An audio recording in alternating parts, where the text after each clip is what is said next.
আবরণ এক্সক্লুসিভ আজ সারাদিন। Title sponsored by Aabaran exclusive, powered by Doctor Plus, co sponsored by Calcutta tank.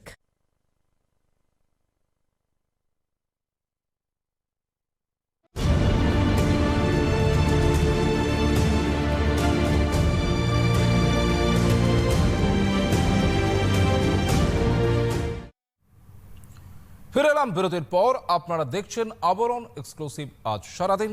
Hera Pheri আমাদের আজকের আলোচ্য বিষয়, এবং কেন এই হেরাফেরি এই উত্তর খোঁজার চেষ্টা করছি অবশ্য সেটা আপনাদের মাধ্যমে। আমরা শুধুমাত্র তথ্য তুলে ধরছি। হোয়াট ইজ হোয়াট, এতক্ষণ যা তথ্য তুলে ধরেছি তাতে বোধহয় দিনের আলোর মতন অনেকটা কিছুই আপনাদের সামনে পরিষ্কার হয়েছে। সিদ্ধান্ত নেওয়ার দায় বা দায়িত্ব সবটাই আপনাদের। আপনারা আপনাদের মনের মতন করে সিদ্ধান্ত নিন, তথ্য ভিত্তিক সিদ্ধান্ত নেবেন, তথ্যর বাইরে নয়। এবার প্রশ্ন হচ্ছে, যদি অন্য রোগে মারা যাচ্ছে, কোভিড-19 পজিটিভ অন্য রোগে মারা যাচ্ছে, তাহলে সেই রোগীটাকে আমি কি করব? হুয়ের গাইডলাইন রয়েছে ডেড বডি নিয়েও, যে আপনি ডেড বডিটাকে কিভাবে রাখবেন, কিভাবে তার সৎকার করবেন, পুরোটাই রয়েছে। আমি সেটাও ঘেঁটেছি, কিন্তু সেটা ঘেঁটে কোথাও পাইনি যে রাতের অন্ধকারে ডেড বডি পুড়িয়ে দিতে হবে। আমাদের রাজ্যে এরকম ঘটনা ঘটছে। গতকাল রাতেই এই ঘটনাকে কেন্দ্র করে উত্তপ্ত হয়ে ওঠে আমাদের পার্শ্ববর্তী জেলা নদিয়া। কি হয়েছে সেখানে আসুন দেখে নিই একবার। রাত্রেবেলা বহু জায়গায় ডেড বডি নিয়ে যাওয়া হচ্ছে অ্যাম্বুলেন্সও করে। কেউ যদি রাত 10টার পরে সল্ট লেকে আসেন, প্রত্যেক দিন 3, 4, 5টা অ্যাম্বুলেন্স দেখবেন। মজার ব্যাপার, অ্যাম্বুলেন্স ঘুরতে অসুবিধা নেই, অসুস্থ লোক যায়, কিন্তু সেই অ্যাম্বুলেন্সের হেডলাইট বন্ধ থাকে। এখানকার লোকেদের অভিজ্ঞতা আছে, সে অ্যাম্বুলেন্স কোথায় যাচ্ছে, কেন যাচ্ছে, তার মধ্যে কি যাচ্ছে, এই প্রশ্ন আমাদের আছে। রবিবারও সেই একই অভিযোগ শোনা গেল বিজেপির রাজ্য সভাপতি দিলীপ ঘোষের গলায়। গত কয়েকদিন ধরে এই অভিযোগের সরব তিনি। গত কয়েকদিন ধরে নদিয়ার নবদ্বীপে যে ঘটনা ঘটছে তা দিলীপ ঘোষের সেই অভিযোগের সত্যতারই প্রমাণ দিচ্ছে। অভিযোগ, গত কয়েকদিন ধরে বাইরে থেকে মৃতদেহ এনে নবদ্বীপ শ্মশানে জ্বালিয়ে দেওয়া হচ্ছে। বৈদ্যুতিক চুল্লিতেও নয়, কাঠেও নয়, শ্মশান চত্বরের জঙ্গলে কেরোসিন তেল ঢেলে পুড়িয়ে দেওয়া হচ্ছে মৃতদেহগুলি। আর সবই হচ্ছে পুলিশের উপস্থিতিতেই। কালকে যখন আমরা গেছিলাম, দেখি যেখানে যেখানে কাঠে মরা পুরায়, কাঠে মরাটা না পুড়িয়ে পাশে একটা যেখানে কবর টবর দেয়, ছোটখাটো জঙ্গল আছে, জঙ্গলের মধ্যে মরাটাকে দেখা যাচ্ছে। দেখে ওইখানে শুনলাম নাকি ওইখানে কেরোসিন দিয়ে আগুন ধরিয়ে দিয়েছে, আর মরাটা ওইখানেই পড়েছিল। আমরা এইটুকুনি দেখেছি। পুলিশ তো ওইখানে পুলিশ তো ওইখানে প্রোটেকশন দিয়ে দাঁড়িয়ে রয়েছে, পুলিশ তো কিছুই বলছে না। মানে মরাটা ওরা দাঁড়িয়ে থেকে ওরা পুরাচ্ছে, আর ছেলেপেলে এখান থেকে গেছিল যখন, তখন ছেলেপেলেকে তাড়িয়ে দিয়েছে, বলছে এখান থেকে যাও, এখানে ঢুকা যাবে না। দিন কয়েক ধরে এসব নজরে আসতেই নড়ে চড়ে বসেন এলাকার মানুষ। শনিবার রাতেও এরকমই এক মৃতদেহ নিয়ে নবদ্বীপ শ্মশানে এসেছিল কৃষ্ণনগর থানার পুলিশ। নদিয়া ডিস্ট্রিক্ট ওই দিক থেকে, বাইরে থেকে সব বডিগুলো এখন আসছে নবদ্বীপে। এটাই সবাই করোনার বডিগুলো এসে তারপর আবার মাটি দিয়ে নাকি পুঁতে দিয়ে যাচ্ছে মাটির তলায়, তারপর হাফ কেরোসিন তেল দিয়ে পুড়িয়ে এটাকে ফেলে থুয়ে চলে যাচ্ছে। তার সাথে সাথে আবার পুলিশ আছে। কিন্তু আমরা বারবার বলছি পুলিশ প্রোটেকশন দিয়ে এখানে আটকাচ্ছে, আমাদের আটকে দিয়ে ওরা নিজেরা পুরাচ্ছে। এখানে পুলিশরা সহযোগিতা করছে। এখানে স্বভাবতই প্রতিবাদে রাস্তায় নেমে পড়েন স্থানীয় বাসিন্দারা। সেখানে মৃতদেহ পোড়াতে আসা দলে থাকা এক সরকারি কর্মী বা আধিকারিককে বলতে শোনা গেল, মৃত্যুর পর মৃতের শরীরে জীবাণু থাকে না। আরেকটা সবচেয়ে বড় কথা, বিজ্ঞানিক কথা, যে মরার পর ভাইরাস নষ্ট হয়ে যায়। দিন কয়েক আগে এই একই কথা শোনা গিয়েছিল মুখ্যমন্ত্রীর গলাতেও। মুখ্যমন্ত্রীর সেই বক্তব্যের বিরোধিতা করেছিলেন চিকিৎসকরাও। অভিযোগ, নবদ্বীপ শ্মশানে যাদের দেহ পোড়ানো হচ্ছে তাদের মৃত্যু সংক্রান্ত শংসাপত্র নিয়েও রয়েছে ধোঁয়াশা। ফলে আতঙ্ক ছড়িয়েছে এলাকা জুড়ে। পৌরসভার পরিচালিত শ্মশান, যেখানে কিন্তু অন্যান্য মৃতদেহ সৎকার করা হয়, কিন্তু এক্ষেত্রে বৈদ্যুতিক চুল্লিতে সৎকার না করে কাঠের চুল্লি রয়েছে, সেখানেও কিন্তু সৎকার করা হয়নি। এবং তার পাশে একটি ঝোপ জঙ্গল রয়েছে, যে জঙ্গলেই কিন্তু এই মৃতদেহগুলি সৎকার করা হচ্ছিল। যা নিয়ে এলাকাবাসীর বিক্ষোভ বা যে এলাকাবাসীর প্রশ্ন, যে মৃতদেহ নিয়ে আসা হয়েছে সেই মৃতদেহের ডেথ সার্টিফিকেট রয়েছে ধোঁয়াশা, এবং যেখান থেকে মৃত্যু হয়েছে এই ব্যক্তিদের সেখানে কিন্তু কৃষ্ণনগর লোকাল হাসপাতাল, যেখানে কিন্তু কোভিড-19 চিকিৎসা চলছে, যা নিয়ে কিন্তু মানুষের মধ্যে ধোঁয়াশা সৃষ্টি হয়। আতঙ্কিত এলাকাবাসীরা রবিবার আটকে দেন শ্মশানে ঢোকার পথ। তাদের দাবি, নবদ্বীপের বাইরে থেকে কোনো মৃতদেহ আনা হলে তার দাহ করতে দেওয়া হবে না এখানে। এখন আমরা কোনো মরা আসতে দেবো না এখানে, যে আমরা তো বুঝতে পারছি না এটা কোনো করুণাময় না, আমরা আতঙ্কিত রয়েছে। আর জলের মধ্যে ফেলে দিয়ে যাচ্ছে, হাত পুরো করে ফেলে দিয়ে যাচ্ছে। এখন আপনারা কি করলেন? এখানে আমরা ব্যারিকেড করা হচ্ছে যে আমরা মরা এখানে আসতে দেবো না, বাইরের মরা। দিনের পর দিন সত্যিকে ধামাচাপা দেওয়া হলে সাধারণ মানুষও যে বিশ্বাস হারান সরকারের উপর থেকে, তার প্রমাণ নবদ্বীপের ঘটনা। বিশেষজ্ঞ চিকিৎসক ধীমান গঙ্গোপাধ্যায় সত্যি তুলে ধরতেই তাকে সরিয়ে দেওয়া হয়েছিল বিশেষজ্ঞদের কমিটি থেকে। কেন্দ্রীয় দল সত্য জানতে আসতেই তাদেরকে আক্রমণের কেন্দ্রবিন্দু হতে হয়েছে। কিন্তু সত্য সামনে চলে এসেছে, আর ঢেকে রাখা যাচ্ছে না মানুষের চোখও। তারই প্রমাণ নবদ্বীপ। প্রশ্ন, এত কিছুর পরও কি হুঁশ ফিরবে প্রশাসনের? নদী থেকে ক্যামেরায় সুভাষের সাথে মধুকুণ্ডু, ক্যালকাটা টেলিভিশন। সত্যি হুঁশ ফিরবে। সংবাদ মাধ্যমের যে দায় বা দায়িত্বের কথা আমি একেবারে শুরুতে বলেছিলাম, তার কারণ এক নয় একাধিক। তার কারণ সংবাদ মাধ্যমের বেশ কিছু ভূমিকাও এই মুহূর্তে আমাদেরও নজরে আসছে, যা কোথাও গিয়ে খটকাচ্ছে।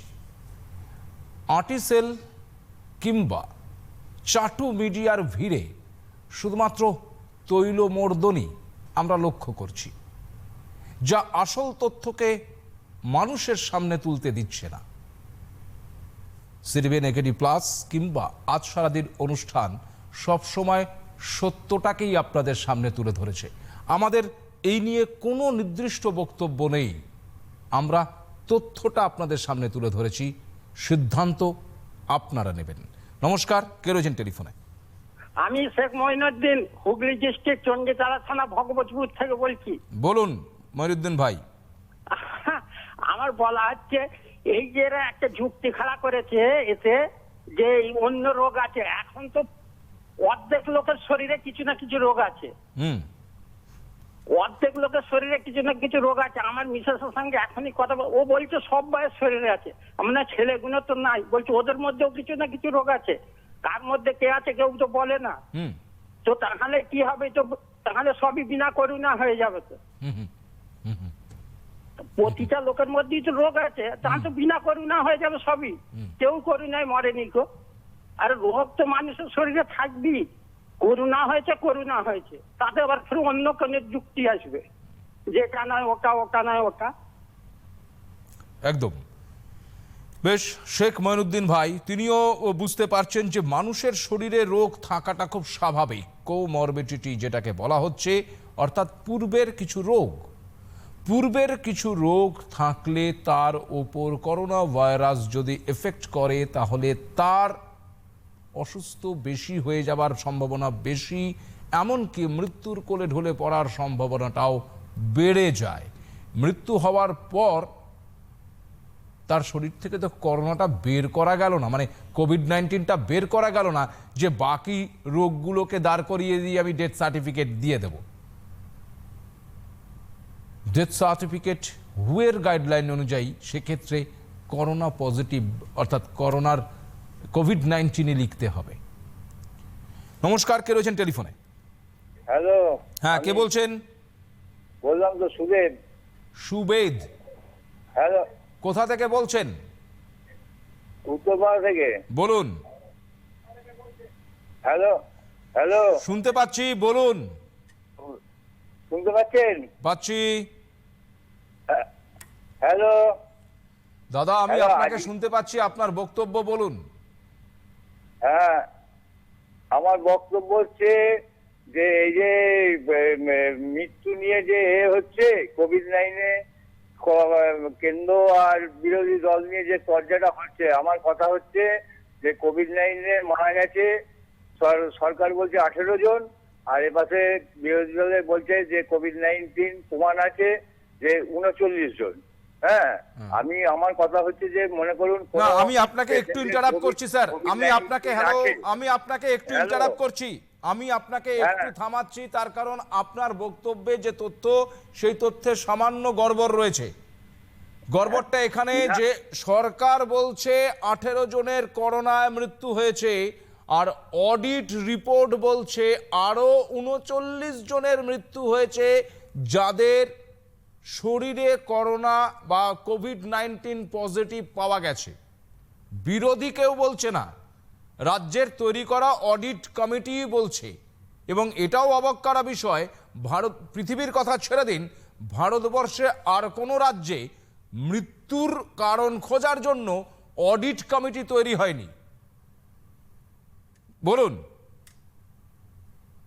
এখানে যখন হয়েছে তার বেসিসে যখন এটা বলছে, হ্যাঁ, আমি ধরে নিচ্ছি যে এখানে 18 জন, সরকার বলছে 18 জন, এখন 20, এখন সেটা 20।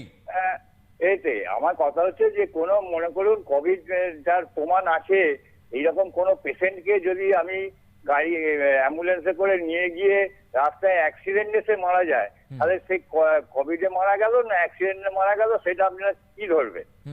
আমার হচ্ছে প্রশ্ন। আর আপনাদের এখানে আমি প্রায় 10 দিন ধরে কেন্দ্রের এরকম প্রশ্নের উত্তর 1 মিনিট সুদেব বাবু, এরকম প্রশ্নের উত্তর প্রসঙ্গে কেন্দ্রীয় প্রতিনিধি দলের যিনি অপূর্ব বাবু এসেছিলেন, তিনিও অবাক হয়েছিলেন যে এই ধরনের প্রশ্নটা আসছে কেন, যে কোভিড-19 কোনো পেশেন্টকে আমি গাড়িতে করে নিয়ে যাচ্ছি আর অ্যাক্সিডেন্টে সে মারা গেল, তাহলে তাকে কি বলবো, এমন তো প্রশ্ন আসছে না। অ্যাক্সিডেন্টে মারা যাওয়ার প্রশ্নটা তো মৃত্যুই। এই যে 49 জনের মধ্যে কারো কি অ্যাক্সিডেন্টে মৃত্যু হয়েছে নাকি? ডেথ অফ কজে কোথাও তো কার অ্যাক্সিডেন্ট লেখা নেই। আমি দেখাচ্ছি আপনাকে, হুয়ের তরফ থেকে নো কোভিড-19 বা নট কোভিড-19 যে বলা হয়েছে কজ অফ ডেথে লেখার ক্ষেত্রে, যেটা কোভিড-19 হয়নি, সেই সার্টিফিকেটটা কেমন আসুন সেটাও দেখি এই মুহূর্তে স্ক্রিনে। নট কোভিড-19 ডেথ, দেখুন পরিষ্কার ওখানে লেখা রয়েছে কি। আপনি যে কথাটি বলার চেষ্টা করছিলেন সুবেদবাবু, একেবারে সেটাই ওখানে লেখা রয়েছে এবং পরিষ্কারভাবে লেখা রয়েছে মোটর সাইকেল অ্যাক্সিডেন্ট। এক্ষেত্রে কোভিড-19 কোনো কিছুই সেখানে নেই এবং পরিষ্কার লেখা রয়েছে motor cycle accident. Other significance condition contributing of death, time of intervals and including breaks after the condition বলে কোভিড-19 লেখা রয়েছে। এই ক্ষেত্রে নট কোভিড-19 ডেথ পরিষ্কার লেখা রয়েছে, সুতরাং এ নিয়ে কোনো ভাবনার দরকার নেই, যে কোনো বাচ্চা ছেলেও বলতে পারে। আমার মনে হয় আপনার প্রশ্নের উত্তর একেবারে তথ্য দিয়ে, তাও আমার তৈরি করা কোনো তথ্য নয়, হুয়ের দেওয়া তথ্য দিয়ে আপনাকে উত্তর দিয়ে দিতে পেরেছি। নমস্কার, কে রয়েছেন টেলিফোনে? আমি পূর্ব বর্ধমানের কাটোয়া থেকে বলছি, আদিত্য সিংহ। বলুন আদিত্যবাবু। হ্যাঁ, বলছি যে আজকে আপনাদের যেটা বিষয়, আমি প্রথম থেকে শুনছি, অনুষ্ঠানটা দেখছিও। আমার নির্দিষ্ট করে দুটো বিষয় আপনার কাছে জানার আছে এবং আপনার মাধ্যমে অন্যদের জানানোর আছে স্যার। আমি বলছি যে এই যে ধরুন একটা অডিট কমিটি আমাদের রাজ্যে তৈরি হয়েছে, এই অডিট কমিটিটা হু অথবা ICMR এর কার গাইডলাইন মেনে তৈরি করা হলো? আদেও কি এরকম কোনো গাইডলাইন আছে, কোনো নির্দেশিকা আছে, নাকি আমাদের রাজ্যে একটা ইচ্ছে হলো এরকম একটা করলাম, এটা একটা ব্যাপার।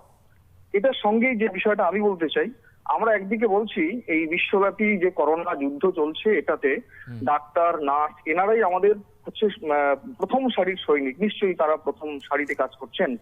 তাহলে তারা হসপিটালে চিকিৎসা করে যে মৃত্যুটাকে সার্টিফাই করছেন, হ্যালো শুনছেন? শুনতে পাচ্ছি। হ্যাঁ, তারা সার্টিফাই করছেন যে মৃত্যুর যে কারণটাকে, সেই কারণটাকে জাস্টিফাই করার জন্য একটা অডিট কমিটি তৈরি করে তাদের মনোবলে কি আঘাত করা হচ্ছে না, এটা নির্দিষ্ট করে আমার প্রশ্ন। এবং একই সাথে আমি জানতে চাইছি যে এই যে 18, 39, 57 যে তত্ত্বটা খাড়া করা হচ্ছে আমাদের রাজ্যে, এটা ভারতবর্ষের আর কোন স্টেটে রয়েছে বা পৃথিবীর আর কোন জায়গাতে কি এইভাবে মানে পরিসংখ্যানটাকে এইভাবে সামনে আনা হচ্ছে? আমি বুঝতে পারছি না কেন এইভাবে একটা বিভ্রান্তির জায়গাতে আমাদের রাজ্যের মানুষকে এরকম বিভ্রান্ত করছেন আমাদের রাজ্যের সরকার, আমার কাছে পরিষ্কার হচ্ছে না। দেখুন, আপনি যে প্রশ্নের উত্তর খুঁজছেন আমিও ঠিক সেই প্রশ্নের উত্তরটাই খুঁজছি। আপনি যে প্রশ্ন আমার কাছে রাখলেন অত্যন্ত দুঃখের সঙ্গে জানাচ্ছি এই প্রশ্নের উত্তর এক এবং একমাত্র রাজ্যের প্রশাসনই আপনাকে দিতে পারবে। তার কারণ এহেন প্রশ্নের উত্তর দেওয়ার ক্ষমতা আমার এই ছোট্ট অবসরে নেই, একেবারেই নেই, ক্ষমতাও নেই। তার কারণ যে প্রশ্ন আপনি করেছেন সে প্রশ্নের উত্তর একেবারে প্রশাসনিক স্তর থেকেই আসা উচিত এবং সেটাই রাজ্যের মানুষের কাছে এই স্বচ্ছতাটা থাকবে যে রাজ্য সরকার যে কাজ করছে তার ডাটাস অত্যন্ত স্বচ্ছ। কতজন আক্রান্ত, কতজন মৃত, কতজন ভর্তি, কতজন ছাড়া পেয়েছে, এভরিথিং ইজ ভেরি ফেয়ার। এর জন্য কখনোই কোনোভাবেই সরকারকে দায়ী করার তো প্রশ্ন উঠছে না। আমি একেবারে প্রথমেই বলেছি যে 57 জনের শরীরে কোভিড-19 পজিটিভ পাওয়া গেছে, যদি রাজ্য সরকার এই 57 জনকেই তাদের মৃতের তালিকায় রাখতেন, যে 57 জনই যদি রাজ্য সরকার বলতেন যে 57 জনেরই মৃত্যু হয়েছে কোভিড-19-এ, তাহলে কি রাজ্য সরকার খুব খারাপ খুব খারাপ খুব খারাপ বলা শুরু হয়ে যেত? নাকি এই 57 জনের মৃত্যুর জন্য রাজ্য সরকারকে দায়ী করা হতো? কারণ 57 জনের থেকে অনেক বেশি অন্য অনেক স্টেটে মারা গেছে। আপনি মহারাষ্ট্রের দিকে তাকান তো। আমি যদি রাজনীতির পেরিফেরি এখানে নিয়ে আসি, মূলত এই রাজ্যে এই মুহূর্তে রাজ্যের শাসক দল বনাম কেন্দ্রের শাসক দলের মারামারি চলছে। এই পরিস্থিতিতেও এটা ভারতবর্ষেই একমাত্র সম্ভব, তারপরে বাংলাতে সবচেয়ে বেশি সম্ভব। ভারতবর্ষের অন্যান্য কোনো স্টেটগুলোতে এই ধরনের রাজনীতি হচ্ছে বলে তো অন্তত খবরের আমরা প্রকাশ পাচ্ছে না। কিন্তু তথাপি আমি এটাও বলছি যে মহারাষ্ট্রে তাকিয়ে দেখুন তো, এমনকি দিল্লিতে তাকিয়ে দেখুন তো, সেখানেও তো 57 জনের থেকে বেশি মারা গেছে। প্রশ্ন উঠতে পারে, কাঠগড়ায় তো সরকারকে দাঁড় করানোর প্রশ্ন নেই। আজকে একথা তো অস্বীকার করার কোনো জায়গা নেই যে ভারতবর্ষের মধ্যে যতগুলো স্টেট এফেক্টেড হয়েছে তার মধ্যে সবচেয়ে প্রথম সারির দিকে ছিল যে 3টি স্টেট, তার মধ্যে একটি হচ্ছে মহারাষ্ট্র, একটি যদি দিল্লি হয় তাহলে তৃতীয়টি কেরালা। আজ কেরালা নিজেদেরকে যেভাবে সারিয়ে তুলেছে বলবো, বা যেভাবে কোভিড-19 কেসের গ্রাফটাকে একেবারে নিচের দিকে নামিয়ে দিতে সক্ষম হয়েছে, সেটার প্রশংসা করবেন না? ওখানে একটা বামপন্থী সরকার রয়েছে বলে শুধুমাত্র বামপন্থার বিরোধিতা করতে হবে বলে সেই বিরোধিতা করতে হবে? নট দ্যাট, তারা ভালো কাজ করেছে। শুধু কেরালা নয়, আপনি ওড়িশার দিকে তাকান।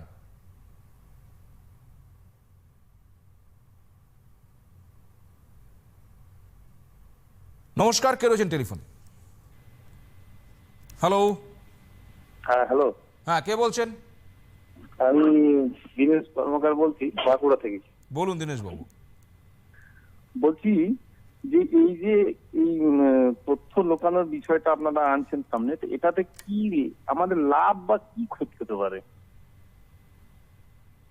বেশ, এবার প্রশ্ন হচ্ছে যে আপনার প্রশ্নের উত্তর আমি দিচ্ছি, লাভ বা কি ক্ষতি হতে পারে সেটা আমি দিচ্ছি। প্রথমত, তাহলে আপনি মনে করছেন যে সত্য গোপন করা উচিত? না, কোনোভাবেই নয়। আমি তো সেটাই জানতে চাইছি যে এতে আমাদের মানে লাভ এবং ক্ষতি, এটা করলে তো আমাদের তাহলে ক্ষতি হচ্ছে। তাহলে যদি আপনি সত্য গোপন করা উচিত এই প্রশ্নের উত্তর না দেন, তাহলে ক্ষতিটা কি সেটা আপনি নিজেই উত্তর দিয়ে দিচ্ছেন। আপনি সত্যটা জানতেই পারছেন না, সেটাই তো সবচেয়ে বড় ক্ষতি। তারপরে তো অন্য ক্ষতিগুলো ছেড়ে দিলাম। কিন্তু এটাতে তো আমাদের সচেতনতার অভাব হবে। ওগুলো তো বললাম, প্রথমত আপনি সত্যটা জানতে পারছেন না, ক্ষতিটা তো এটাই সবচেয়ে বেশি আগে, সবার আগে, যে আপনি সত্যই জানতে পারছেন না। কিন্তু এতে কি হবে, ধরুন আমি যদি বাকি অন্য যে ক্ষতির জায়গাগুলো রয়েছে সেগুলো তো অন্য আসছেই, সেটার মধ্যে আপনি একটা ইমিডিয়েটলি বলেও দিলেন। যে এতে মানুষ সচেতন অনেক বেশি কম হবে। হ্যাঁ, জানা গেলে স্প্রেডিংটা থামানো যাবে, অনেক কিছু ব্যাপারে সোশ্যাল ডিস্টেন্স ঠিকঠাক মেনটেন করা যাবে, কিন্তু এখানে কি সেটা কি সম্ভব হবে?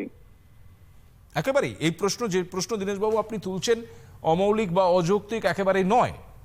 এবং তার থেকে বড় প্রশ্ন দেখুন, আমি কোভিড পজিটিভ বলছি, অথচ কোভিডে তার মৃত্যু হয়নি। এবার সেই ডেড বডি আমি কি করব? পরিবারকে দেব, নাকি তাকে স্টোর করে রাখবো, নাকি তাকে রাতের অন্ধকারে পোড়াবো, নাকি কোভিড-19 ডেড বডি যেভাবে ডিসপোজ করতে হয় আমি তাকে সেইভাবে ডিসপোজ করব? কিভাবে?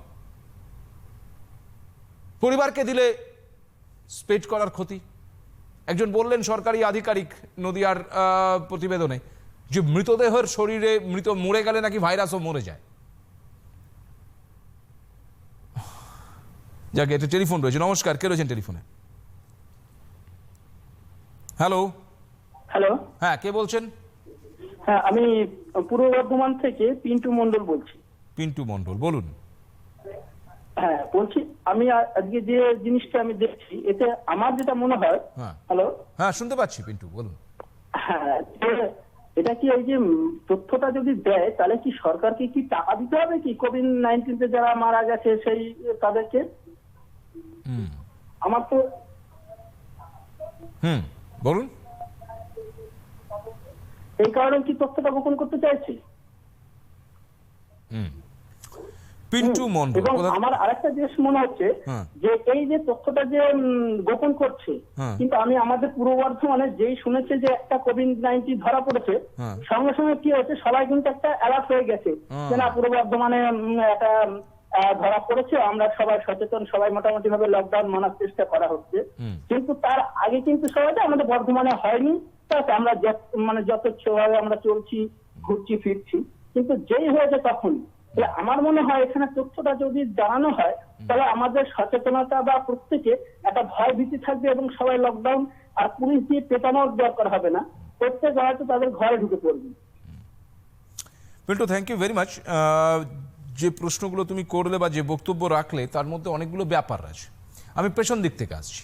যে ভয় ভীতির কথা বললে, আমরা প্রথম দিন থেকেই বলছিলাম এই রাজ্যে লকডাউন হওয়ার পর থেকে প্রশাসন, বিশেষ করে পুলিশ যে ভূমিকা গ্রহণ করেছিল আমরা তাকে সমর্থন করেছিলাম বা তাকে সাধুবাদ জানিয়েছিলাম। কিন্তু অদ্ভুতভাবেই পুলিশের হাত থেকে ঢাল তরোয়াল সবকিছু কেড়ে নেওয়া হলো, যার ফলে পুলিশ খোলসের মধ্যে ঢুকে পড়ল। আর যার পরের ছবিটা আমরা দেখলাম লকডাউন অমান্য করার ছবি। তুমি বললে পিন্টু যে ভয় ভীতিটা আছে, যখনই এলো তখনই লকডাউন মানা শুরু হলো। যতক্ষণ ভয় ভীতি ছিল না ততক্ষণ আমরা ঘুরে বেড়াচ্ছিলাম। অর্থাৎ আমাদের এ রাজ্য তথা দেশ তো বটেই, এ রাজ্য আরো বেশি, এটা না মানার দেশ, না মানার রাজ্য, যেখানে একজন বাইক রাইডারকে হেলমেট পরার জন্য বারবার আবেদন করে পরানো যায় না, রাস্তা পারাপার করার নির্দিষ্ট বিধি বারবার সচেতনতা বাণী নিভৃতে কেঁদে যায়, রাস্তা পার হয়ে যায় মানুষ কানে হেডফোন দিয়ে। সেই দেশে লকডাউন মানবে ভয় ছাড়া? নমস্কার, কে রয়েছেন টেলিফোনে? অজিত রক্ষিত কথা বলছি বাসদানি থেকে। নামটা আরেকবার স্যার। অজিত রক্ষিত কথা বলছি বাসদানি থেকে। বলুন অজিত বাবু। বলছিলাম ভাস্কর দা, নমস্কার, প্রথমে আপনাকে জানাচ্ছি নমস্কার। হ্যাঁ নমস্কার। বলছিলাম যে এই যে 39 জন যে মারা গেছে তাদেরকে কি করোনা, ওনারা বলছেন যে করোনা হয়নি। না না, করোনা হয়নি বলেনি, করোনা পজিটিভ, মৃত্যুটা করোনায় নয়। আচ্ছা, মৃত্যুটা যদি করোনায় না হয় তাহলে প্রত্যেকটা লোকের বাড়ির লোককে কি বডিগুলো দেওয়া হয়েছিল? না, করোনা পজিটিভ সেটাও দিতে পারবে না। সেটা না দিলে তাহলে কি করে পজিটিভ হলো ওটা? না না, পজিটিভ তো, করোনা তো পজিটিভ। পজিটিভ এটা আমি বলছি, কিন্তু বাড়ির লোক কি তাহলে দিল না কেন? তার জন্য নিশ্চয়ই কোশ্চেন আছে। এ দাদা, এই যে প্রশ্নটার মধ্যে আপনি ঘুরফির করছেন না, মানে আপনি দেখেছেন যে ওই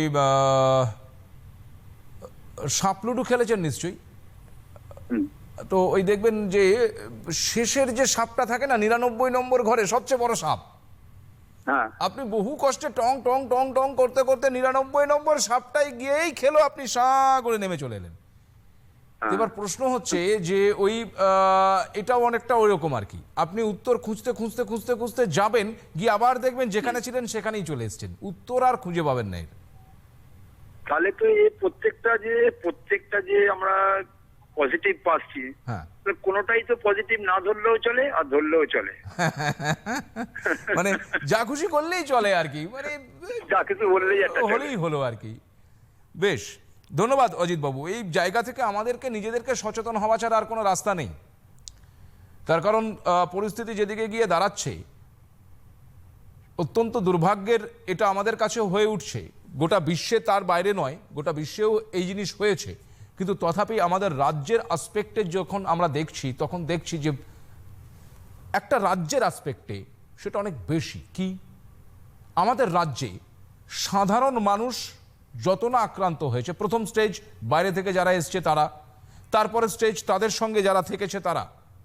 আমরা বলছি না এখনো যে আমাদের সোশ্যাল ভাইরাসটা সরিয়ে গেছে বা সামাজিক স্তরে মধ্যে ঢুকে পড়েছে, কিন্তু তথাপি আমরা উৎসও কিন্তু খুঁজে পাচ্ছি না, কেন্দ্র সরকারও বলছে না, রাজ্য সরকার তো বলছেই না। কিন্তু কোভিড-19 যে গাইডলাইন, তাতে বলা হচ্ছে স্টেজ 1 অর্থাৎ যারা বাইরে থেকে এসছে তাদের শরীরে মিলেছে করোনা ভাইরাস বা কোভিড-19। স্টেজ 2 এই বাইরে থেকে আসা মানুষগুলোর সান্নিধ্যে যারা এসছেন তাদের করোনা আক্রান্ত হয়েছে, অর্থাৎ উৎসটাকে খুঁজে পাওয়া যাচ্ছে। স্টেজ 3 কমিউনিটি স্প্রেড, অর্থাৎ যেখানে আপনি আর উৎস খুঁজে পাচ্ছেন না। এবার আমাকে বলুন, এই যে রাজ্যে মোট 461 জন আজকের রাজ্যের হিসেবে, এর সঙ্গে মৃত 20, সুস্থ 105 যোগ করলে ফিগারটা একটু অন্যরকম হয়, আমি যাচ্ছি না, রাজ্য যা বলছে আমি সেই অনুযায়ী চলছি। রাজ্যে এই যে 461 জনের করোনা আক্রান্ত হওয়ার উৎসটা জানা আছে কি? আমার সেটাও সবচেয়ে বড় প্রশ্ন। এবার সবচেয়ে ভয়ঙ্কর কোথায়, যে আপনি জানেন না আপনার শরীরে করোনা আছে কিনা, সেইভাবে আপনাকে পরীক্ষা করা হলো না, অর্থাৎ সিমটম নিয়ে আপনি অনেক জায়গায় ঘুরে ফেললেন, আপনি কিন্তু রোগটাকে অনেক বেশি স্প্রেড করে দিচ্ছেন। রাজ্যের টেস্টের পরিমাণ গিয়ে দাঁড়াচ্ছে এই মুহূর্তে দাঁড়িয়ে আজকের আসপেক্টে 1013। এখনো সেই পরিমাণ স্টেজে আমরা আসতে পারিনি, বা পরীক্ষার পরিমাণ সে পরিমাণ বাড়েনি। বাড়লে এই সংখ্যাটা কোথায় গিয়ে দাঁড়াবে সেটাও সবচেয়ে বিষয়। কিন্তু আশঙ্কার এটাই যে এই তথ্য গোপন বা তথ্যের হেরাফেরির ফাঁকে পড়ে আলটিমেট আম জনতা, সাধারণ মানুষ, আমি আপনি, আমরা মহা ফাঁপড়ে। কার আছে কার নেই এটাই বুঝে উঠতে পারছি না, আর এটাই বোধহয় সবচেয়ে আতঙ্কের হয়ে দাঁড়াচ্ছে। তবু বলবো, আতঙ্কে নয়, সতর্ক থাকুন, লকডাউনের যা নিয়ম নীতি মেনটেন করে চলুন, সুস্থ থাকুন। আজ এ পর্যন্তই, নমস্কার, শুভরাত্রি।